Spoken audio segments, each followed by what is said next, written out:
Je vais essayer d'être rapide et quand même de soulever quelques points qui me semblent importants. Je crois que les propos des différents intervenants de la table ronde, ceux hier de Eliane Teyomas, vous ont donné un petit peu par élément le cadre territorial dans lequel s'inscrit la prévention de la radicalisation, puisque le titre de cette session évoquait la territorialisation. Vous l'avez eu par petits éléments. Et je voulais simplement vous donner la mesure du chemin parcouru en prenant les deux bornes de ce cadre. Le premier texte était une instruction du 29 avril 2014 qui donnait au préfet le rôle de pivot dans l'organisation territoriale de la prévention de la radicalisation. Et c'était un texte dans lequel on évoquait, dans une logique que vous reverrez, que vous retrouverez dans l'intervention de M. Christensen tout à l'heure, une logique pluridisciplinaire, c'est-à-dire qui consiste à mettre autour de la table les différents opérateurs et services publics. Et dans cette instruction n'étaient même pas citées les autorités de santé.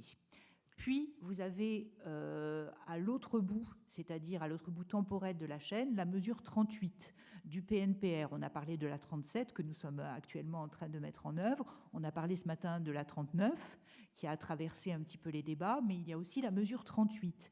Et je crois que cette table ronde est une parfaite illustration de la mise en œuvre de cette mesure 38 qui engage à approfondir la coopération entre les préfectures qui mettent en œuvre à l'échelle territoriale la prévention et les ARS pour effectivement opérer une coopération avec les acteurs de santé. Je crois que les expérimentations qu'on nous a montrées aujourd'hui, le travail que fait Noël Diebold dans le Centre de ressources Concordance, montrent véritablement qu'entre cette circulaire dans laquelle on évoquait avec des petits points les opérateurs et où n'étaient pas cités les acteurs de santé et la mesure 38 qui a vraiment marqué une étape dans cette collaboration, on la voit vraiment se mettre en œuvre à travers cette table ronde et je crois que c'est important.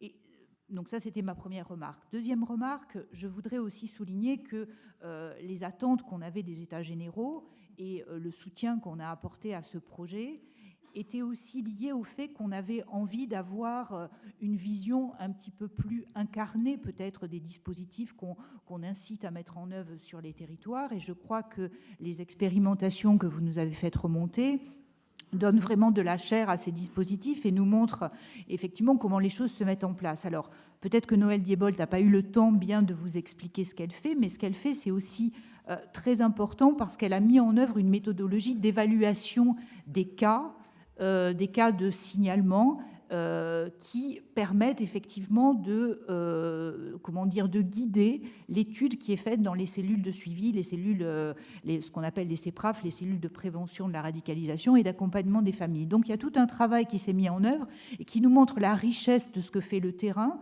c'est-à-dire qu'en fait, effectivement, les textes incitent les préfets à mettre en œuvre des cellules de suivi, à travailler avec les professionnels de santé mentale, et ensuite, ces professionnels-là s'en emparent, font des grilles, par exemple, et font aussi, effectivement, des travaux comme ceux que nous a présentés le préfet, monsieur le préfet Laurent Prévost, qui évoque effectivement un travail avec les ARS et qui nous montre aussi toute la richesse de ces approches et tous les pas de côté qu'elles incitent à faire. C'est-à-dire qu'on parle de renouvellement des approches, et ça, on le voit à travers ce que fait le Centre Concordance, mais le Centre Concordance n'est pas non plus le seul centre de ressources. On en a, par exemple, dans différentes régions. Vous en avez en région Rhône-Alpes, vous avez l'Institut Jean Bergeret qui, là aussi, met en place avec des psychologues qui sont au centre de cette prévention de la radicalisation, qui met en place des approches qui sont aussi caractérisées par le fait qu'elles amènent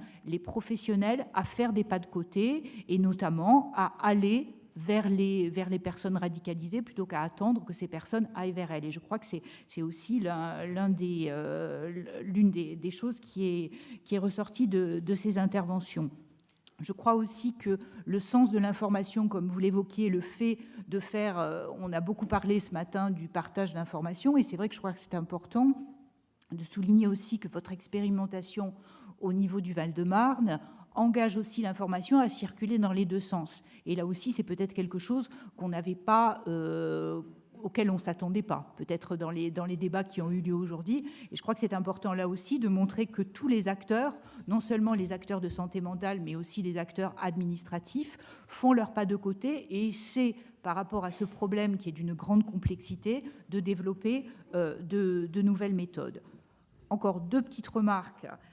Une remarque sur la formation. Je crois que c'est quelque chose qui était en filigrane des différentes interventions. Monsieur Rousseau évoquait le fait qu'il n'y avait pas de spécificité de la prise en charge des personnes radicalisées, mais qu'au contraire, on essayait de les mettre dans le droit commun. Et en même temps, il évoquait aussi parfois, et ça a été évoqué dans d'autres interventions, la sidération de ces acteurs de droit commun face à la radicalisation. Et donc là, il y a quelque chose qu'il faut absolument souligner, c'est le besoin de formation. La formation qui est, je crois, l'une des tâches qu'assure le Centre Concordance en Côte d'Or, donc, puisque tous les acteurs ont été formés à une même méthodologie. Mais il y a aussi les sessions de formation que vous avez soulignées, qui sont les sessions de formation régionale que nous soutenons sur le fonds FIPD et qui, dans chaque région, font que les ARS et les préfectures travaillent ensemble pour faire des sessions de sensibilisation. Donc ça, je crois que c'est vraiment important et il fallait vraiment le citer parce que je crois que c'était en filigrane de toutes les interventions, la nécessité de former, parce que justement, cette sidération, elle permet d'être en quelque sorte apprivoisée à travers la formation. Avant-dernière remarque, je crois qu'on est, même si tous les acteurs sont prudents et ne présentent pas leur expérimentation comme des bonnes pratiques, l'un de nos objectifs ici est évidemment de faire remonter ces bonnes pratiques. Et je crois que quand on dit remonter les bonnes pratiques, c'est-à-dire qu'on lance des dispositifs, ils s'incarnent à travers l'innovation des acteurs de terrain, et on en a eu de parfaites illustrations. Ça fait des bonnes pratiques, et je crois qu'après, il y a un stade auquel il va falloir que nous, on réfléchisse au CIPDR, c'est comment on diffuse ces bonnes pratiques et comment on en fait profiter. C'est ça aussi qui est important, c'est-à-dire il n'y a pas simplement le fait de faire émerger les bonnes pratiques, mais il y a le stade ensuite qui est aussi notre travail et auquel évidemment on va s'atteler, qui est de les faire partager et de faire en sorte que ce qui se fait dans le Val-de-Marne puisse bénéficier à d'autres départements et puisse être discuté, adapté dans d'autres départements. En toute dernière remarque, ce sera ma conclusion et je voudrais faire peut-être une référence aux débats qui ont été menés durant ces 3 jours. C'est vrai qu'à un moment, Daniel Oppenheim, le psychiatre Daniel Oppenheim, évoquait la nécessité de prendre en compte la généalogie des histoires des patients radicalisés pour pouvoir comprendre ce qui se passait. Moi, j'ai envie de dire que peut-être pour pouvoir bien comprendre et peut-être aller de l'avant dans la collaboration, dans la coopération entre des acteurs qui sont souvent de cultures différentes, comme les acteurs des préfectures, les professionnels de santé mentale, il me semble qu'il faut aussi prendre en considération l'histoire de cette relation. Et je crois qu'elle nous est revenue à différents moments. Et je crois que cette histoire, c'était intéressant que M. Rousseau cite le mot de fantasme qui est revenu ce matin.